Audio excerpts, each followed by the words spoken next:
Hello, ladies and gentlemen. Welcome to the Esteemed FaceTime with Leaders, an initiative by World Development Corporation. I am Falakzeeb Khan, anchor at World Development Corporation. FaceTime with Leaders is a platform for industry titans to share their experiences, thoughts, ideas, and best practices in order to inspire one another and future leaders. In a nutshell, we attempt to encapsulate the multi-decadal learnings acquired by these industry leaders. We also hope that by conducting these FaceTime with Leaders interviews, we can bring together a global community of eminent personalities. By bringing together such visionaries on one platform, we hope to play a part in inspiring the lives of other leaders. Great learnings from great leaders undoubtedly assist everyone by identifying, nurturing, and using the trade secrets that are proven success formulas for many. And this is what we aimed for with these sessions by making them a gathering of industry stalwarts and a knowledge-sharing community. We have one such corporate veteran on FaceTime with Leaders with us today, Mr. Kurien Mathews. Hello, welcome, Mr. Mathews. We are glad to have you here today with us on FaceTime with Leaders. Thank you, Falak. Thank you for having me. Thank you so much. So let me give you a quick brief about Mr. Mathews. He is a marketing communications professional with nearly 4 decades of experience with a remarkable journey of strategic leadership, talent management, and brand building. He has a robust background in spearheading growth, mergers and acquisitions, and culture development, making him a trailblazer in the marketing industry. His entrepreneurial excellence can be seen in the form of TBWA Indian, formerly Anthem Communications, which he co-founded and which marked the beginning of one of the country's most triumphant integrated marketing communications service startups and ushered the entry of Omnicom Group's top global agency, TBWA Worldwide, into India. His digital marketing agency, Rage, recently merged with ADK of Japan to expand its scope of services and geographical reach across APAC. He has served on the managing committees of several industry bodies and featured regularly in the Campaign India A-list. So, Mr. Mathews, could you sum up your career journey for our viewers, please? Thank you, Falak, for your generous introduction. Yes, it's been a long journey. I started my career in January of 1983, which is a long time ago, as an account management trainee in what is called Leo Burnett. It was called Chaitra then. It was then and today one of India's top 5 agencies. From there, I went on to co-found Anthem Communications in 1988. I was less than 25 years old then.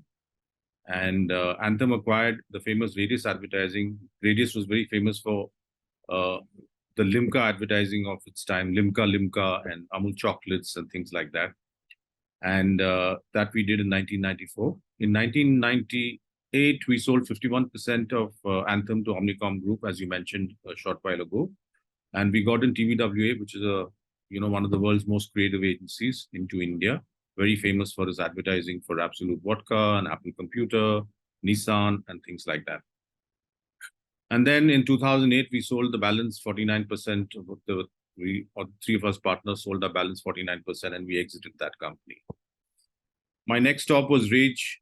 I joined the board of Rage Communications in 2009, and I also joined the CMD of a company called Metal Communications, which is also a startup advertising agency. I also joined the board of Conscious Food, a pioneering organic food company in India.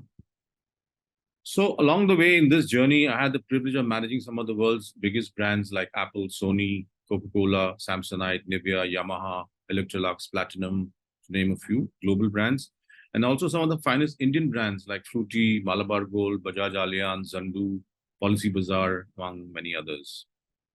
I also had the opportunity and honor to work with some of the most creative minds in the Indian marketing and advertising fraternity. So in a nutshell, I've nurtured brands, founded companies, been involved with a number of M&As, built organizations with strong cultures, and helped grow some very fine talent. All in all, quite fulfilling and satisfying. So that's a really very interesting and wonderful career journey that you have mentioned with us.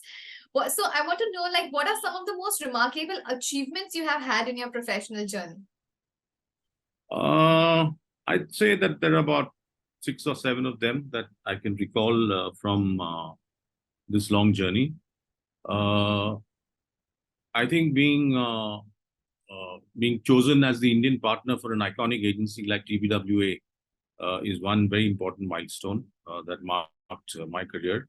And it led to a lot of learning as well as, interacting with a wide variety of people across the planet, because TBWA had 160 offices across the world. And we used to work on very big brands very closely together. The second, I would say, is being sponsored by my company and selected by my company to do the advanced management program at Harvard Business School that I did in 2001.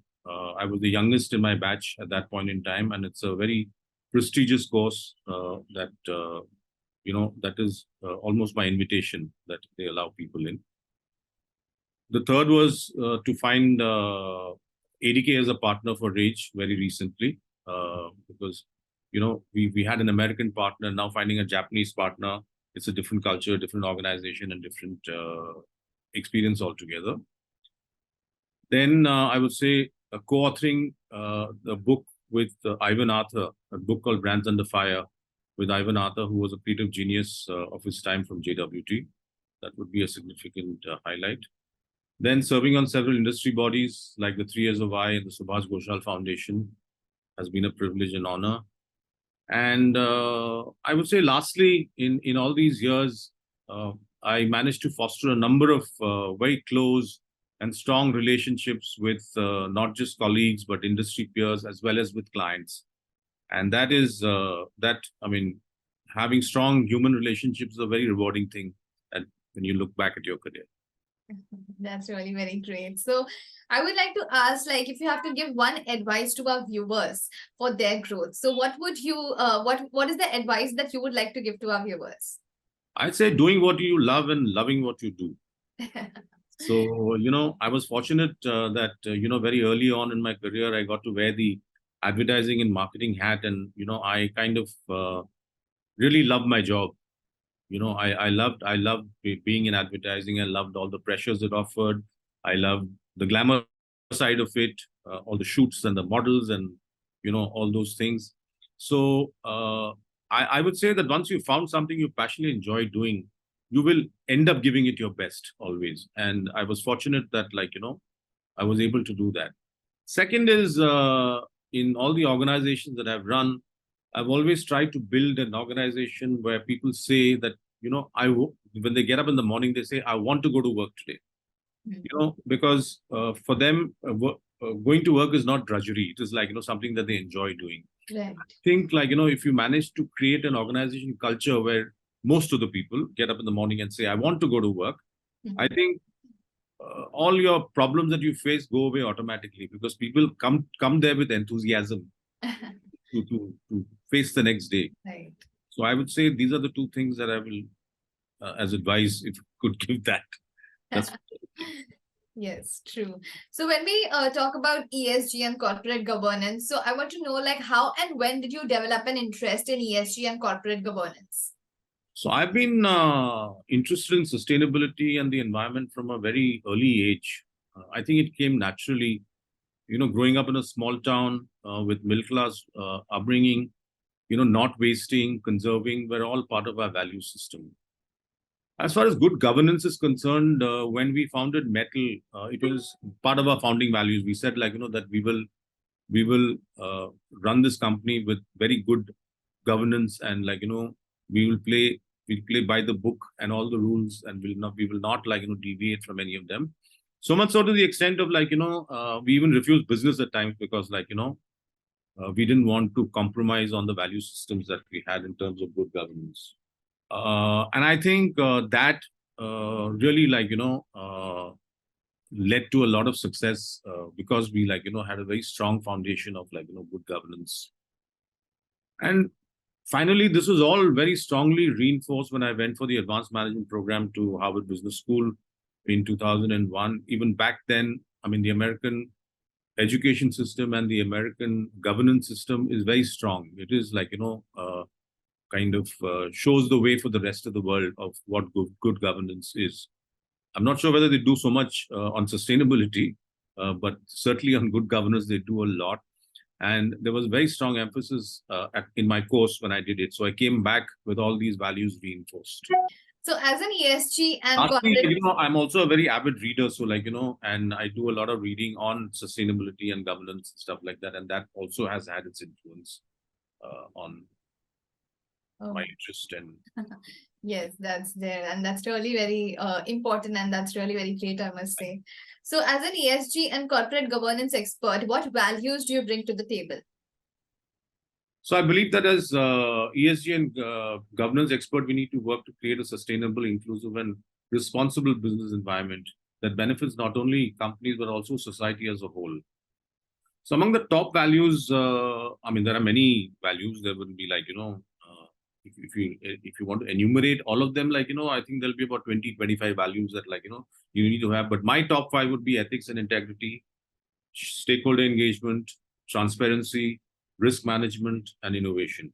And I think if a combination of these will help an ESG and sustainability professional deliver to the fullest on the assigned task. Yes, we hope so. So when we talk about technology, as someone working closely with technology, what are some of the most remarkable changes you have seen in your field with changes in technology? And what changes do you expect to see with the advent of IoT, AI, ML, blockchain, big data, and Web 3.0? Wow, that's a big question. It's going to take a long, long time, if I set out to answer that, because it's such a vast and, expanding, Interesting one. constantly evolving kind of field. But if I look back at my career, I think in the first 2 decades of my career, there was a huge transformation in the media environment that directly affected the business of brands and businesses otherwise. So the first was the advent of television. The big advent of color television, which came about in the late 80s and early 90s, which changed a lot of things because print was the dominant medium till then. And then in the mid to late 2000s was the advent of the smartphone. So people went from watching a big screen to a small screen, which was held in your hand. And then social media came, and that was a big transformation. And with that came the internet and the dot-com boom of the 2000. The next was, all this, obviously had a huge impact in my business and the business of brands. Overall, I think the integration of IoT, AI, machine learning, blockchain, big data, and the Web 3.0 will lead to a technologically advanced and interconnected world, which will drive innovation and reshape industries across the board. I think that kind of is to answer your question in a nutshell. So, like I said, at the end of it, it's a very wide-ranging topic which we can discuss for hours on end. Personally, I'm confident that all these changes that are coming about will only better us. Will be better for us as human beings, as has all changes in the past has been better for us. None of them have really negatively affected us in the long run. In the short term, it might affect you negatively, but in terms of loss of jobs and things like that. But in the long term, I think it usually only benefits. What I'm most interested in looking forward to really is this term called singularity, which is where machine learning finally will be equal to human intelligence and learning.